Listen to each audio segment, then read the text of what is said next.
What's going on, my people? How y'all feeling? It's Champion Yogi. I'm back here again, and I wanted to bring y'all a quick tutorial today. So, I am not a stretchy and bendy yogi, right? Like, I don't really get into a lot of the hip openers and stuff like that a lot. I practice them because my body needs them, but I don't necessarily love them. But I wanted to help you guys out with a pose called lizard pose. Now, lizard is a deep, deep hip opener, and it's starting to lead people in the direction of getting that foot behind the head situation happening, right? So, what I wanted to do is I wanted to break it down a little bit. I wanted to give you guys a little bit of it, show you some options so you can start working with it, and maybe see if you love it more than I do. Let's find out.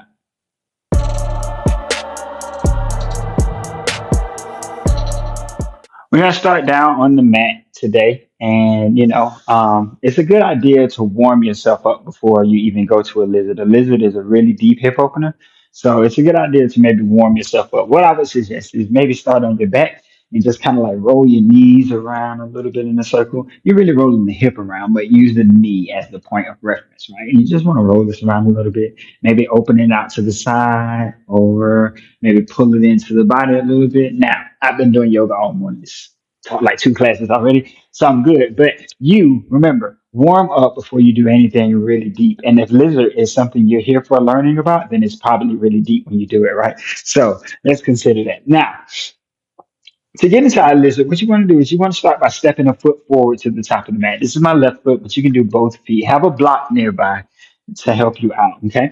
So when you're going to start right here in this lizard, sink in. You want to get the knee over the ankle again, because that's always a thing. And then bring the hands down inside of that front foot. This is it right here. This is our lizard pose. You're starting to press these hips down towards that front heel and finding that space. Now, as you start to sink into lizard, because the full expression is to bring the forearms all the way down to the mat. But we don't have to start there, right? Maybe you take the hands a little bit forward and then just take a little bit of a bend right here into the elbows. And this is already starting to sink down, starting to get those forearms to come down. You can keep pressing into the palms and getting as much as you need right here, but you can also start to bend and come in a little deeper and a little deeper and a little deeper. As you're in this space, maybe you want to use your block and bring your forearms to the block. Always remember your block has three settings, right? Three different heights that it works with. So feel free to use the one that supports you the best. And if you want to take the taller one and have two blocks under there, just in case to support all this extra forearm, do that as well, right?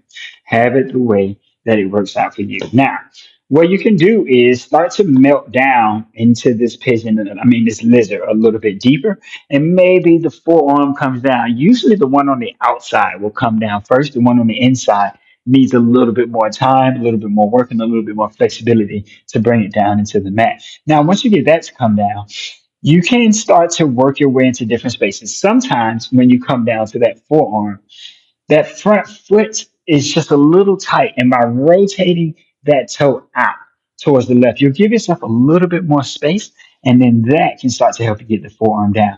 If you get the forearm down, make sure you're leaning your body into it. You can tuck your back toe and lift your back knee and get a little bit more out of that lizard. You want to try to stay nice and long through the spine and shifting forward so you can keep those forearms down into the mat. Now, from there, you have a lot of options. You can twist and open up through your lizard, reach all the way back, come a lot of different spaces. Again, the block or the hand is a good way to support, and starting to melt yourself down deeper and deeper and deeper into that space helps out a whole lot. It'll really help you open up the hips. And like I said, your goal is to try to get the shoulder to come down inside of the knee, right? So you have your knee is up at this height, your shoulder is about the same height as the knee, as you see coming forward here. Your shoulder is right about that same height as the knee. So your goal is just to start to sink that shoulder down lower than the knee. And that's really where your lizard begins. And once your lizard begins, you get in the stretch. Remember, the goal is always the benefit of the stretch, not the look of the stretch.